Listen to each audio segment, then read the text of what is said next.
శ్రీరాముడు తన ప్రియమైన లక్ష్మణుడికి మరణశిక్ష విధించాడు. రామాయణం యొక్క విశిష్ట కథ తెలుస్తుందా? రావణుని చంపిన తర్వాత శ్రీరాముడు అయోధ్యకు తిరిగి వచ్చి పట్టాభిషేకం చేసుకున్న తర్వాత అయోధ్యను పాలన చేశాడని అందరికీ తెలిసిందే. శ్రీరాముడు సీతని బహిష్కరించడం, లవకుశలో జన్మించిన తర్వాత సీత మరణించింది. అయితే దీని తర్వాత శ్రీరాముడు తన సోదరుడైన లక్ష్మణునికి మరణశిక్ష విధించాడు. ఈ సంగతి మీలో ఎంతమంది తెలుసు? Hi friends, welcome back to our channel. ఈరోజు ఈ వీడియోలో రామాయణానికి సంబంధించిన ఒక ఆసక్తిమైన కథని మీతో షేర్ చేసుకోబోతున్నారు. మరి ఆలస్యం చేయకుండా వీడియో స్టార్ట్ చేద్దామా? Let's get start our video.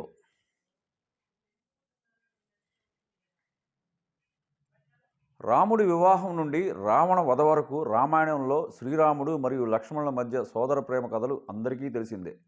రాముడు అజ్ఞాతవాసానికి పంపినప్పుడు లక్ష్మణుడు కూడా అతనితో అజ్ఞాతవాసానికి వెళ్ళాడు.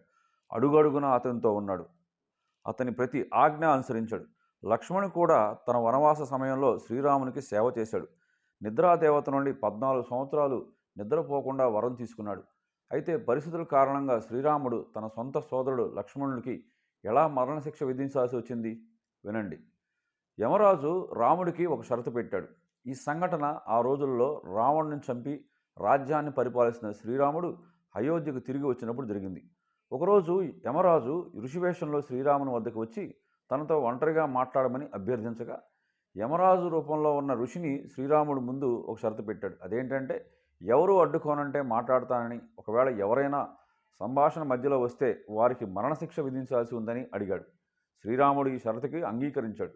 తన సోదరుడు లక్ష్మణుని నివాసం బయట కాపలా పెట్టి తను బయటకు వచ్చే వరకు ఎవరిని లోపలికి అనుమతించవద్దనని చెప్పాడు. శ్రీరాముడు మరియు ఋషి రూపంలో ఉన్న యమరాజు గదిలోనికి వెళ్ళి కొద్దిసేపటికి దూర్వాస మహర్షి శ్రీరాముని కలవడానికి రాజభవనానికి చేరుకున్నాడు. వెంటనే రాముడిని కలవాలని లక్ష్మణునితో చెప్పాడు.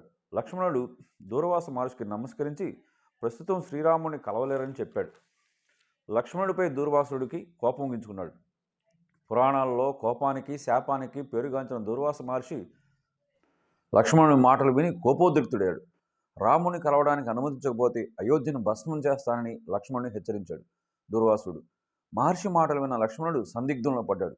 సందిగ్ధత ఏంటంటే, రాముని కలవడానికి అనుమతిస్తే రాముడు తనకి మరణశిక్ష విధిస్తాడు, మరియు దూర్వాసుని అడ్డుకుంటే దూర్వాసుడు అయోధ్యను శపించి నాశనం చేస్తాడు. చివరకు లక్ష్మణుడు అయోధ్య కొరకు దూర్వాస మహర్షి సందేశాన్ని ఇవ్వడానికి రాముని గదిలోనికి వెళ్ళాడు.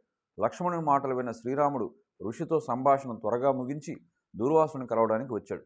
దూర్వాసుని కలిసిన తర్వాత తన మాట ప్రకారం లక్ష్మణునికి మరణశిక్ష విధించాలనే సందిగ్ధలో శ్రీరాముడు ఉన్నాడు.